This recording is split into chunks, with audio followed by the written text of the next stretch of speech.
Syria के राष्ट्रपति बशर अल असद की सत्ता को उखाड़ फेंकने के लिए एचटीएस यानी हयात तहरीर अल शाम और तकफीरी विद्रोही गुट के लड़ाके तेजी से दमिश्क की तरफ कूच कर रहे हैं।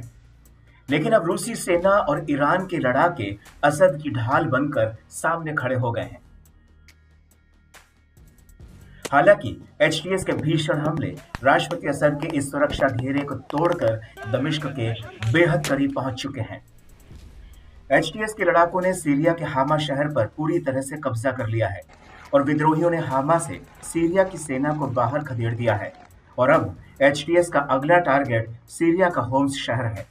बीबीसी के मुताबिक होम्स एक रणनीतिक शहर है जो राजधानी दमिश्क को भूमध्य सागर के तट पर बने अलावी से कनेक्ट करता है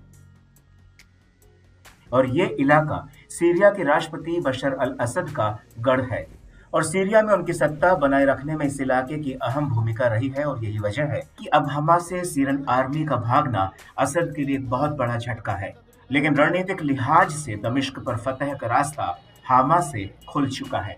अलेप्पो से हामा की दूरी करीब 120 किलोमीटर है, तो वहीं हामा से दमिश्क की दूरी 200 किलोमीटर है और सीरिया के लताकिया से हामा शहर बिल्कुल ही सटा हुआ है, जहां पर रूसी सेना का एक सैन्य अड्डा मौजूद है।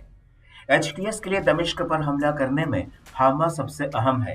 वहीं हामा से होम्स शहर की दूरी महज 44 किलोमीटर की है। दरअसल हामा में जब विद्रोही घुसे तो वहां की आम जनता ने उनका स्वागत किया। इसकी सबसे बड़ी वजह है 40 साल पहले यहां पर असद के पिता द्वारा कराया गया नरसंहार है, जिसकी वजह से हामा पिछले 4 दशकों से विद्रोह की आग में धधक रहा है। तत्कालीन राष्ट्रपति हाफिज असद ने अपनी सेना के जरिए हामा शहर में कत्लेआम कराया था, जिसमें 40,000 से ज्यादा लोगों की मौत हुई थी।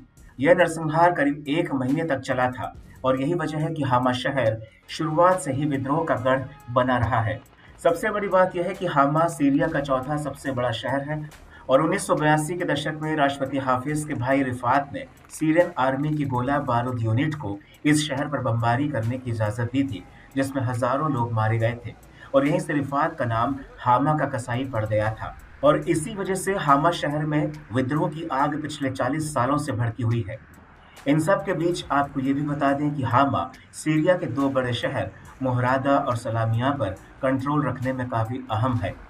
मोहरादा में धार्मिक अल्पसंख्यक ईसाई और सलामिया में इस्माइली मुसलमान रहते हैं और हामा के बाद अब होम्स पर एचटीएस के लड़ाके कब्जा कर सकते हैं। दरअसल होम्स में सीरिया की 2 सरकारी तेल रिफाइनरी कंपनियां हैं। इसके अलावा होम शहर से ही दमिश्क का रास्ता भी खुलता है और होम शहर ही दमिश्क को समुद्री तट से जोड़ता है, जहां पर राष्ट्रपति असद का मूल गांव है और होम्स पर कब्जा होने के बाद असद की सरकार का बचना लगभग नामुमकिन है।